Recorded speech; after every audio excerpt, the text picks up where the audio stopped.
खान तहसील में गैरत के नाम पर दोहरे कत्ल की लर्जा खेज वारदात। भांजे ने मुमानी और उसके आशना को मौत के घाट उतार दिया। चक नंबर 12 के रिहायशी मकतूला सुमेरा बीबी 3 बच्चों की मां जबकि मकतूल अफा गैर शादीशुदा था। वाक़े की इत्तला मिलते ही DSP कोट नसरुल्लाह खान, SHO थाना चांदनी चौक मंजूर जसकानी और भारी नफरी मौके पर पहुंच गई। पुलिस ने बर वक्त कार्रवाई करते हुए मुलजिम कैस अली को गिरफ्तार कर लिया और वारदात में इस्तेमाल होने वाला 30 बोर पिस्टल भी बरामद कर लिया। इब्तदाई तहकीकात मुकम्मल करके तमाम शवाहिद इकट्ठे कर लिए गए हैं और मजीद तफ्तीश के लिए सरगोदा से फॉरेंसिक टीम को भी बुला लिया गया है। DPO बकर शहजाद रफीक अवान का कहना था कि वाक़े की हर पहलू से तहकीकात की जा रही है ताकि इंसाफ के तकाजे पूरे किए जा सके। पुलिस की मुद्दत में मुकदमा दर्ज कर लिया गया। आपके इलाके का जाना पहचाना नाम खान टाइल डिस्प्ले, जो नाम है एतमाद का।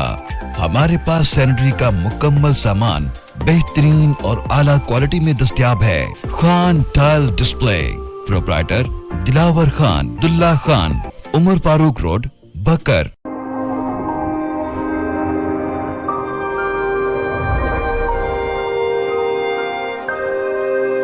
अपना बकर, क्योंकि ये अपना है।